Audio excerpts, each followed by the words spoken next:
I want you to imagine David on the run from Saul. How frustrating that must have been for him, because David hadn't done anything wrong. Never made a threat against Saul, never raised a fist against him, didn't even gossip about him. And yet he's on the run. And so rather than try to work things out with Saul and say, can we sit down and have this conversation, David decides, I'm just going to get out of here. And so he takes off, and he's hanging out in a desert that's called Ziph, and says, well, I'm out in this desert, I'll just be away from Saul, he can leave me alone now.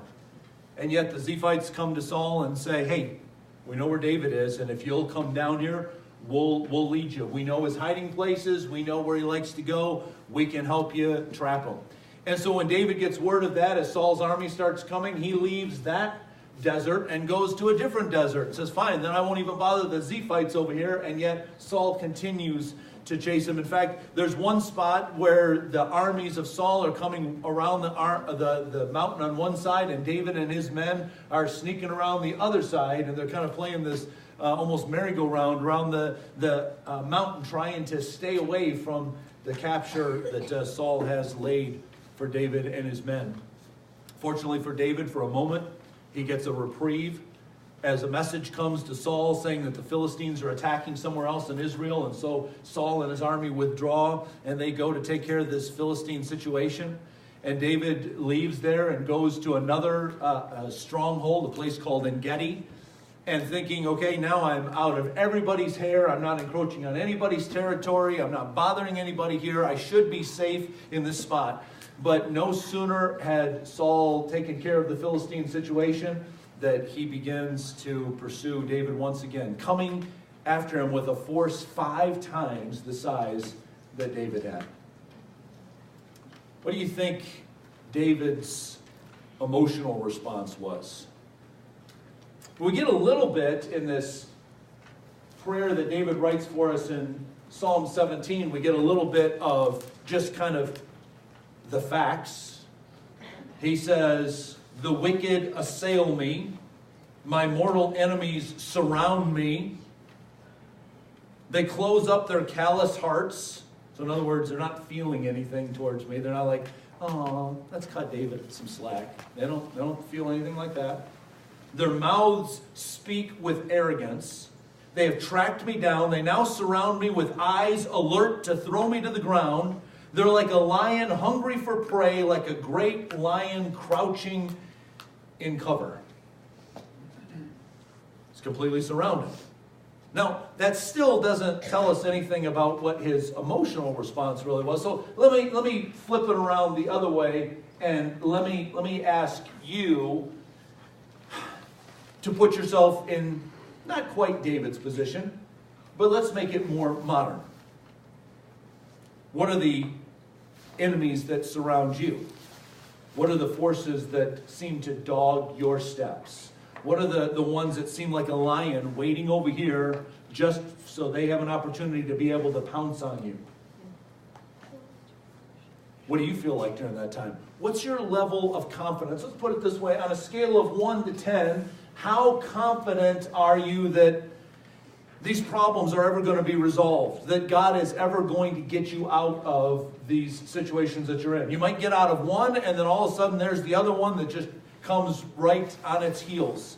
You know, the army withdraws for a minute, and you think, okay, good, they're gone, we're safe, only to, before you can even breathe a breath of relief, they're back 5 times the size of what you have, seeking to overwhelm you and throw you down. How confident would you be when those problems are surrounding you? When, like David says in this prayer in Psalm 17, the wicked assail me, the mortal enemies surround me.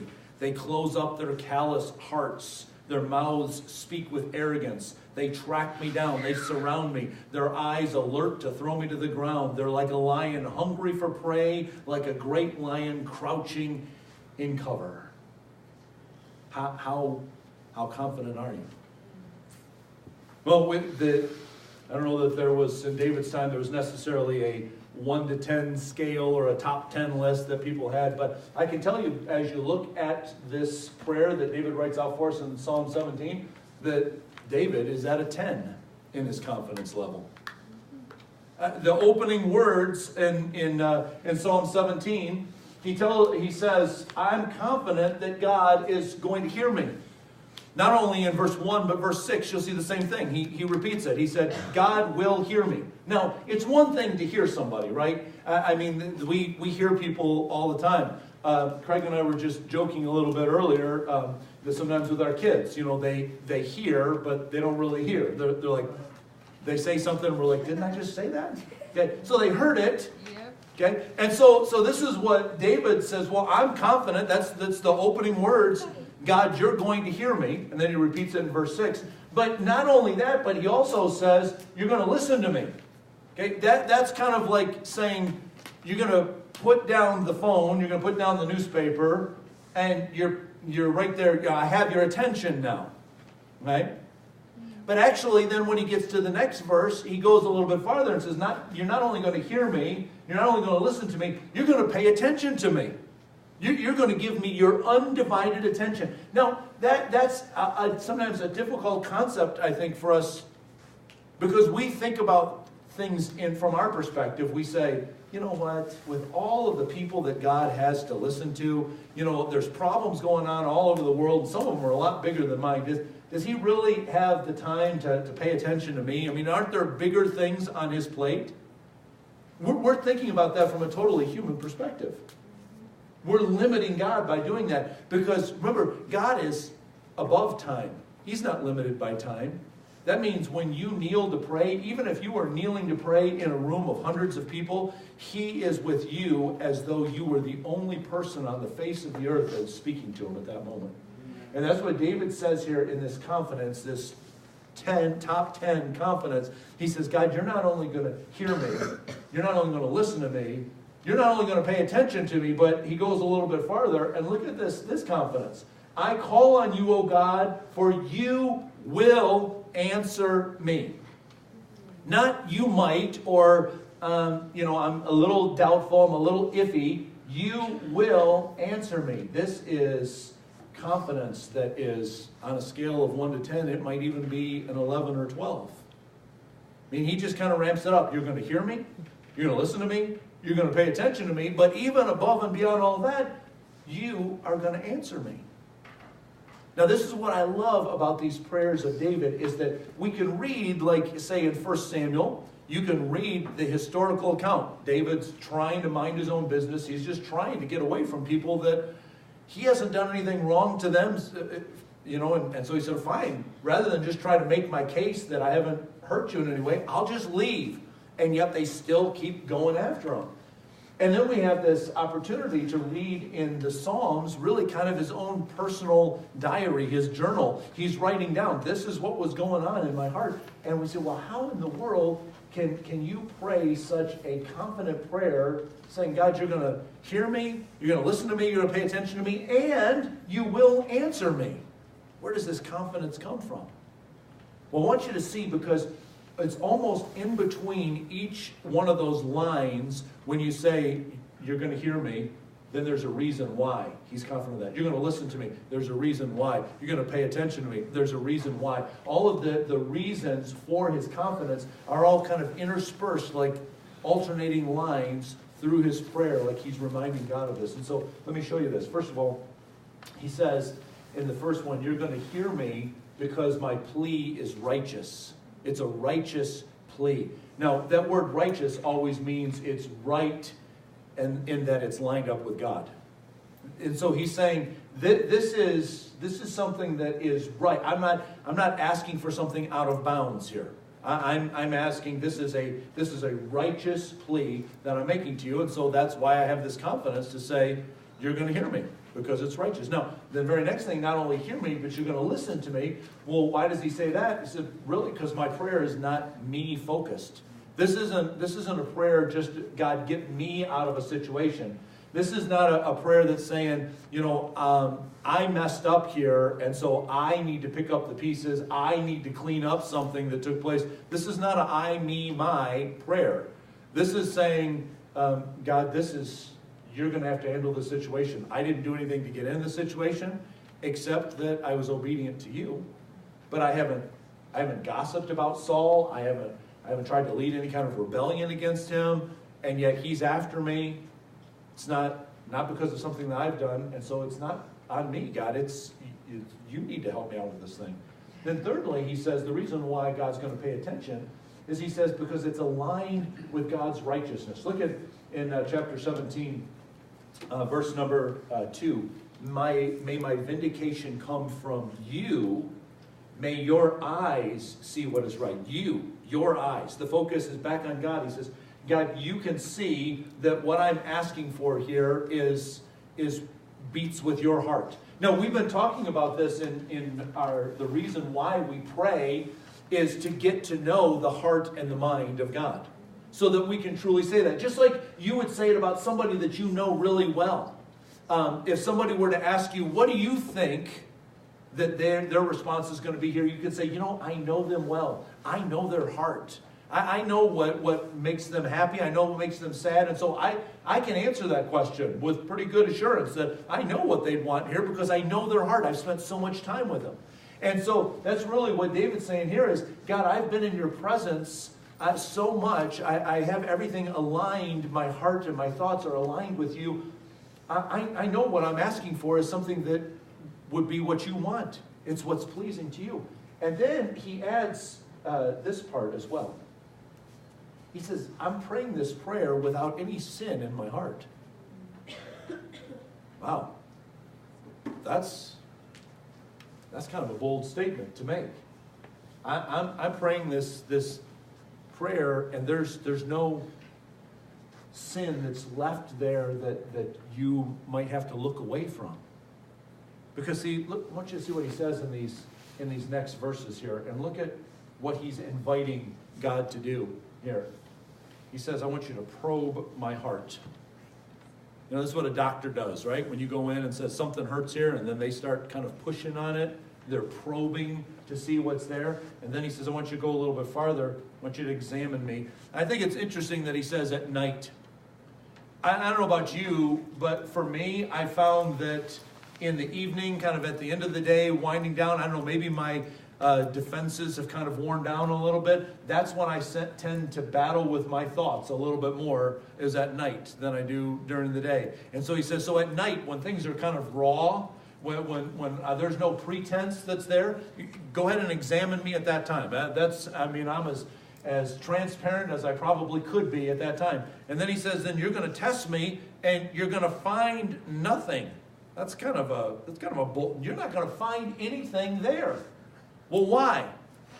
He says, because I've made this resolution that I'm not going to sin with my mouth, I'm not going to sin with my life. Well, how do you know that? You're not going to sin in those areas? Well, I want you to look. He says, I'm trying to live how? By the word of your lips, from God's word. I'm going to try to live according to what you have already said, what you've already revealed to me, what you've already spoken to me. And then I'm going to make sure that my steps as well are in where? Your paths, not my path. Now, in essence, what David is saying here is kind of the opposite of the way that a lot of us pray. A lot of us will fall into this trap that we'll pray a prayer something like this. God, if you get me out of this, then here's how I'm going to live. Right? I'll admit it. I've caught myself saying that, oh, God, if you'll only help me with this, then from this point on, here's what I'm going to do. If you get me out of this financial situation, then I promise I'm going to support missionaries. If you clean up this mess that I made with this relationship, then I'm going to avoid those kind of relationships in the future. If you somehow help me in this setting, I'll never get in this setting again. And David really has kind of flipped it around the other way, and he said, I'm not doing any of these things already.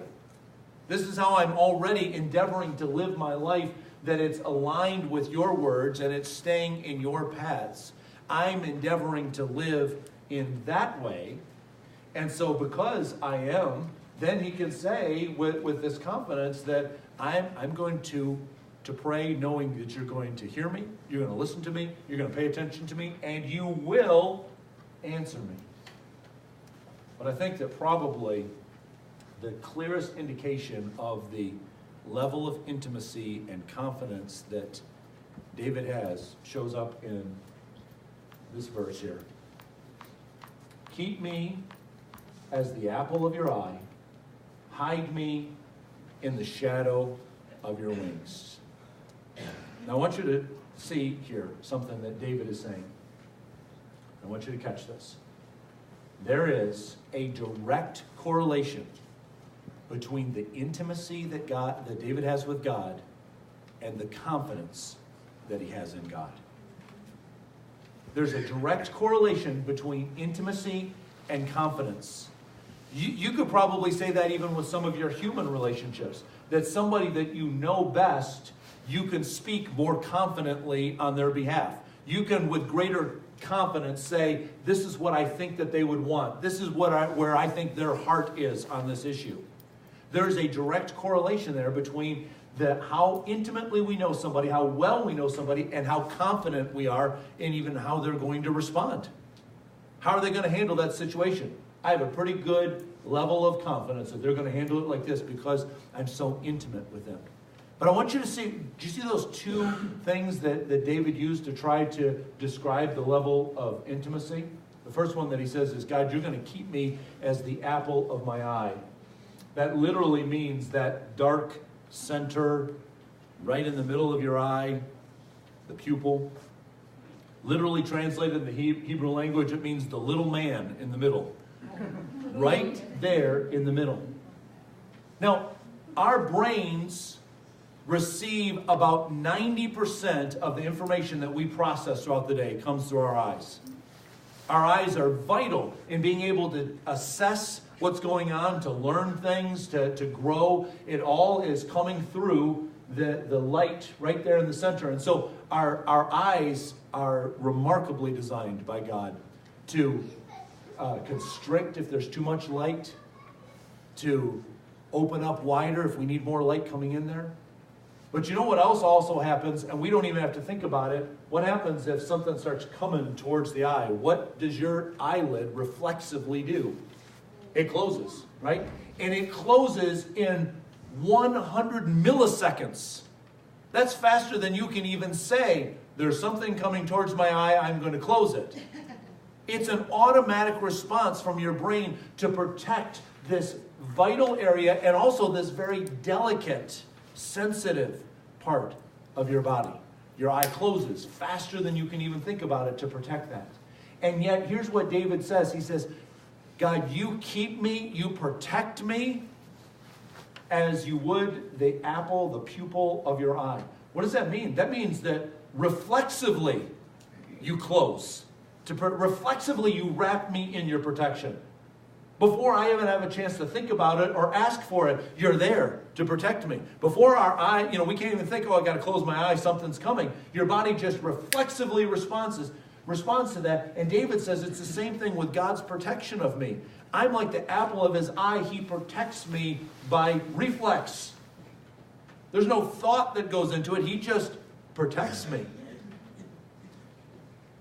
Not only did David say that you keep me as the apple of my eye, but he also said that you cover me, I'm protected there in the shadow of your wings.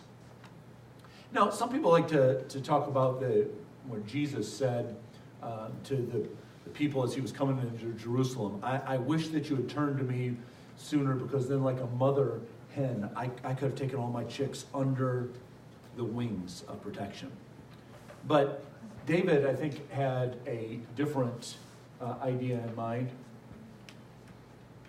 This is an artist's idea of what the Ark of the Covenant would look like. The symbol that recognized God's presence. And the very top of the Ark of the Covenant, this flat surface up here, is what's referred to as the mercy seat. This is the place where the high priest would come in with blood from a sacrificial lamb and sprinkle the blood on the mercy seat. What the priest was doing at that time is saying, we have sinned and we are subject to God's judgment. But the judgment has fallen on this sacrificial lamb. And the blood comes in here and pleads for the mercy, calls out for God's mercy to forgive our sins and not allow the punishment for our sins to fall on us.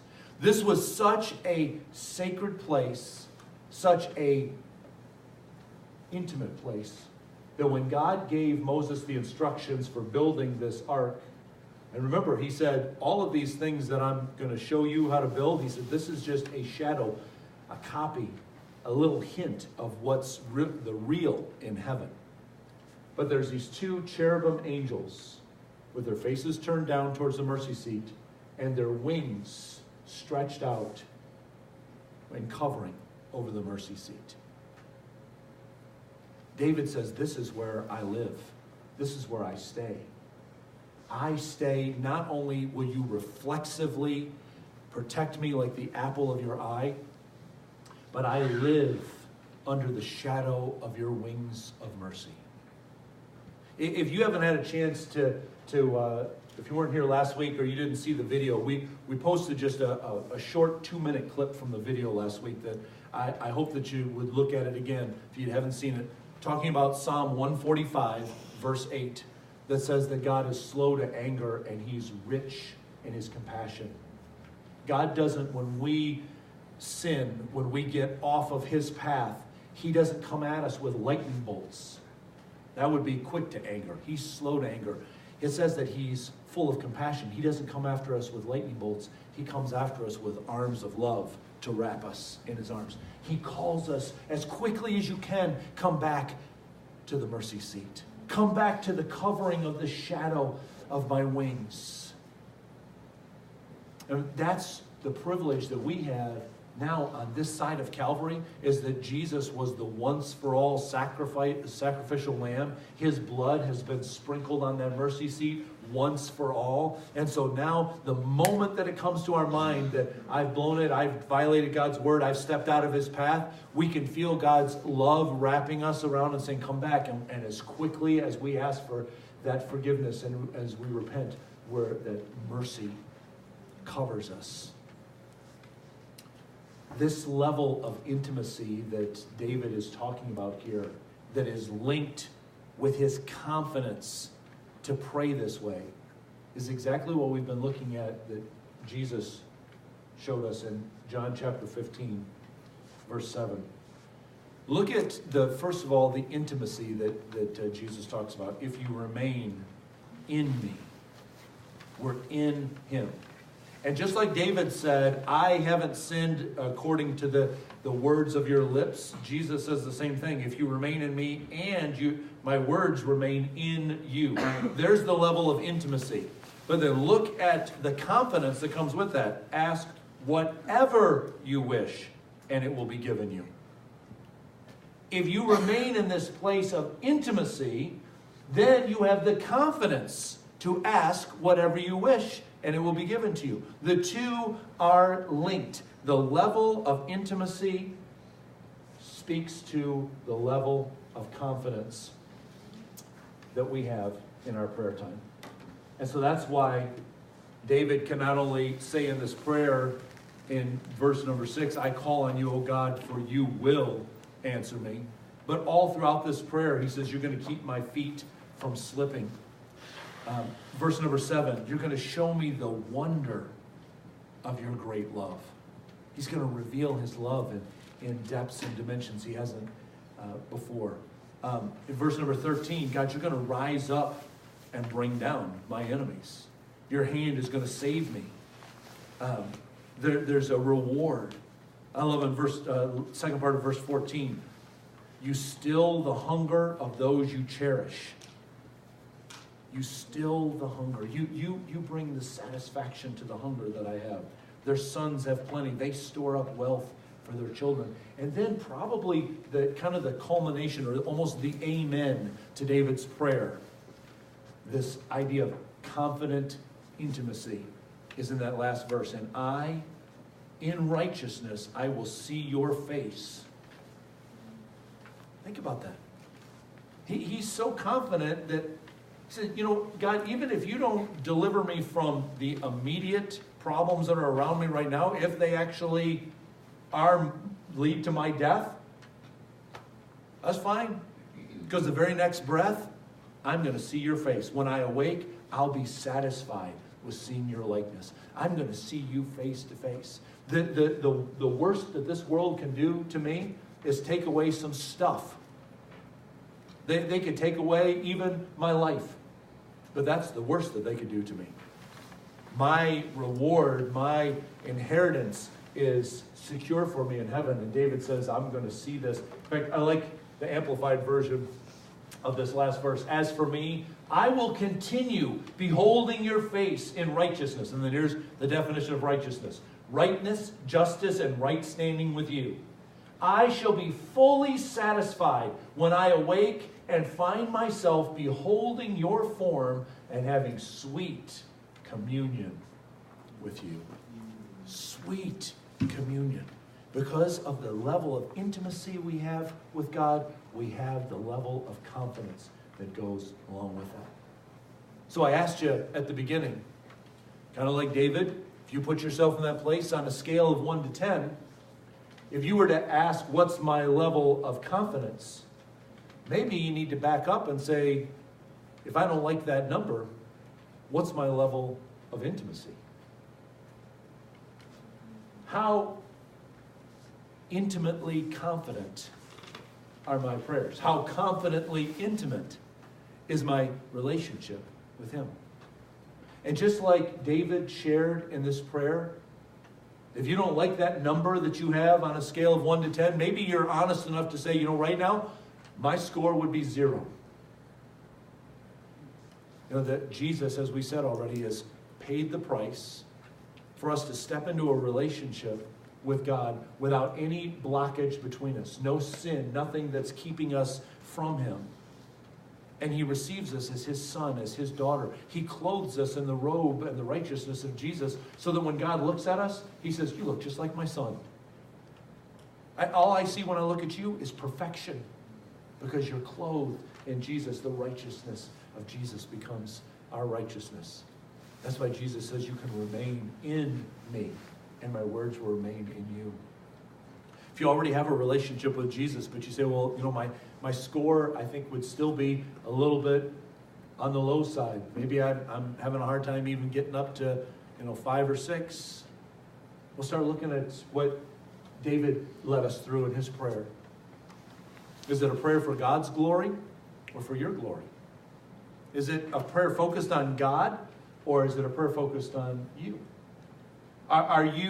Is there any sin that is unconfessed? Could you say like David, hey, you can test me, you can examine me, you can probe me, and you're not going to find anything because I'm walking according to your words and I'm staying in your path. If you can't say that, then as quickly as you can repent of that and confess that, it's forgiven, it's forgotten, and you're covered in that mercy seat by the blood of Jesus, by the shadow of God's wings. Unless you could say your score is a 10, keep pressing in. How can I become more intimate with Jesus? How can I abide with Him and have His words abide with me? And you're going to see.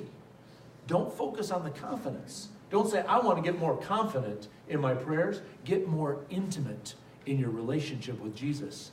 And the confidence level has to go up. The correlation between those two is linked. Cannot be separated. You want to pray with greater confidence. Get more intimate with Jesus and watch the confidence go up. Let's pray this morning, shall we? If you're here this morning and you don't have a relationship with Jesus, maybe you'd be one of those people that'd be honest enough to say, my level of confidence, like David prayed in that last verse, he said, I know that when I awake from this mortal life that I'm living right now, when I awake on the other side of death, and David said he's assured that he's going to see your face. If you were to ask me that and I was gut level honest, I don't know that I could say I was very confident about that. But friend, you can be confident in that. by asking God to forgive you of all of your sins, of everything that is robbing you of that confidence, that fear that's holding you back. Because Jesus already paid the price to remove all of those obstacles, all of that hindrance, all of that sin that keeps you separated from God. There's nothing magical in the words that you would necessarily pray. People have prayed all kinds of different prayers throughout history to invite Jesus into their life and ask God to forgive them of their sins. But if you've never prayed a prayer like that, or perhaps you have and you've slipped away, I want to just lead you in a sample prayer. You don't have to copy my words, but just pray something like this in your heart. God wants to hear from you. God, I am separated from you, and I don't want to be separated any longer.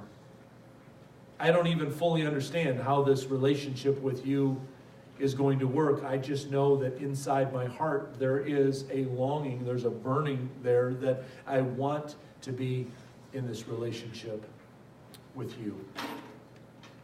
So God, I thank you that your Son Jesus came and was the sacrificial lamb for me.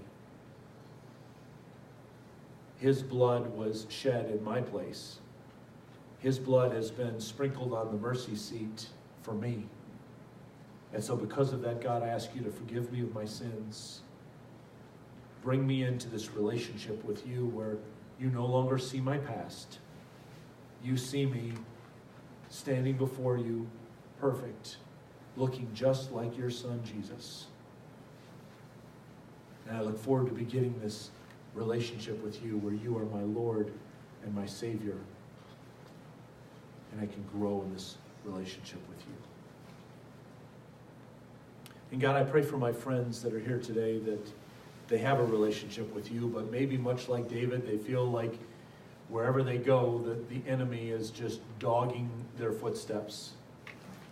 It might be problems that they've created for themselves, but it might be like David, where he's just trying to avoid trouble. He's trying to stay away from it, but it keeps following him. It's chasing around the mountain. Whatever side I go on, they're coming right after me. Whatever stronghold I go to and think I have a moment's reprieve, they're coming after me again. It's like those lions that are hungry and they're crouching and they're waiting to pounce on me and eat me for dinner. That's what some of my friends feel like with the problems that are ready to pounce on them, that are dogging their footsteps. God, I know that their desire is to be able to pray as confidently as David prayed. Not only are you going to hear me and listen to me and pay attention to me, but you will answer me. God, would you speak to their heart again in that intimate voice, that their heart would hear you say, you are the apple of my eye. You are in this place where I cover you with the shadow of my wings. Let them hear your intimate voice.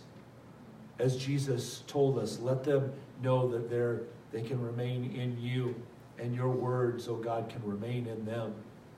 And in that level of intimacy, let them see their confidence rise, that they can ask whatever they wish, and it will be done, because they're asking in your heart, in your mind, in your will, because they know your heart so well in that level of intimacy. God, I pray for all of us, no matter where we are, even if we feel like we're at a 10, may we never take that for granted. May we seek to press in and know you ever more intimately. And as we get to know you and know your heart and your mind, may we sense as well the level of confidence in our prayers to continue to rise in direct relationship to the intimacy that we have with you. And may that be a testimony as other people see the confidence we have, and we can point them to the intimate relationship that we have as well. So bless my friends this week. Keep them safe. Keep them in that place where they know that they are the apple of your eye and they are covered in the shadow of your wings. In Jesus' name I ask. Amen. Amen. God bless you, friends. I love you. Please make sure before you leave today, stop by the table and talk to the Metzeners back there, get one of their prayer cards so that you